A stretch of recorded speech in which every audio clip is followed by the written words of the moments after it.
Welcome to our miracle. నేను మీ శ్రావణి. ఈరోజు మనం ఇంకొక హెల్దీ రెసిపీ చేసుకుందాం. మార్నింగ్ బ్రేక్ఫాస్ట్గా అయినా తినొచ్చు, లేదంటే నైట్ డిన్నర్గా అయినా కూడా లైట్గా తీసుకోవచ్చు.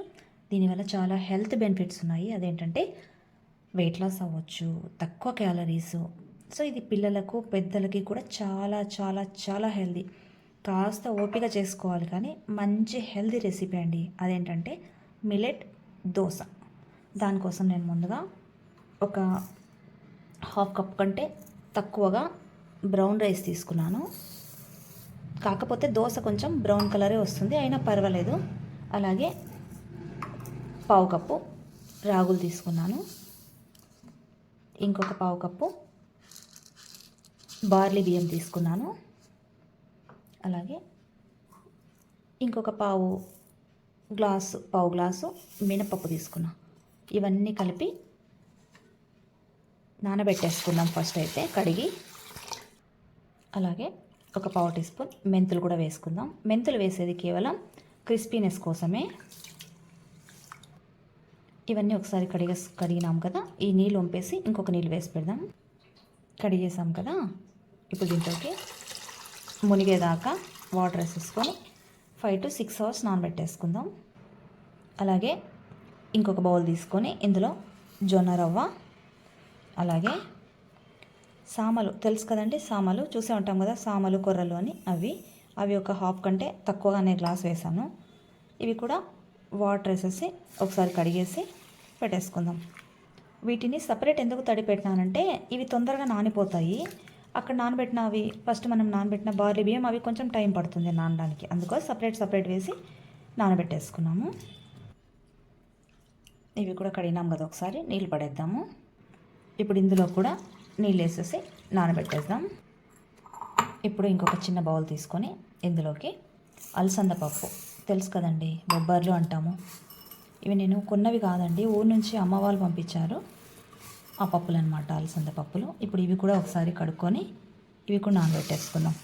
నేను ఎందుకు ఇన్ని 3 బౌల్స్లో నానబెట్టుకున్నానంటే ఇందులో ఒక్కొక్కటి నానడానికి ఒక్కొక్క టైం పడుతుంది, అందుకోసం దేనికి అది సపరేట్గా 3 బౌల్లో నానబెట్టేసుకున్నా.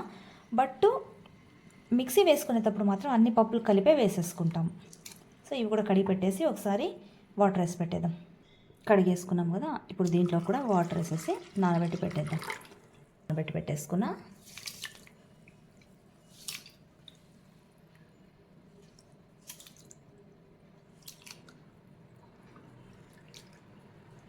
సో వీటిని ఇంకా 5-6 hours వదిలేద్దాము. ఆఫ్టర్ 5 hours మిక్సీ చేసేసుకుందాం మెత్తని పేస్ట్.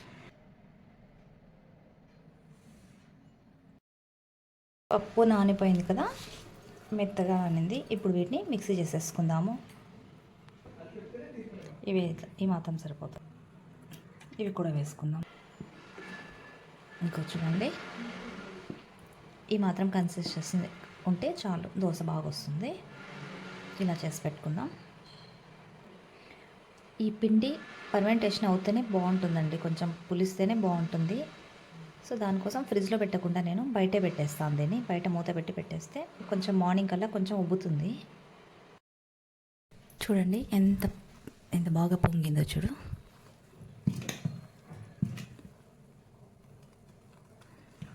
ఇప్పుడు దీన్ని దోశలు వేసేసుకుందాం. అలాగే దీంట్లోకి 1/2 స్పూన్ సాల్ట్,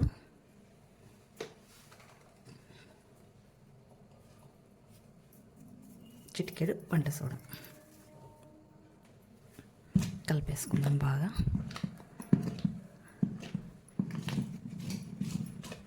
ఇప్పుడు దోశలు వేసుకుందాం.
అంతే, multigrain dosa or millet dosa ready.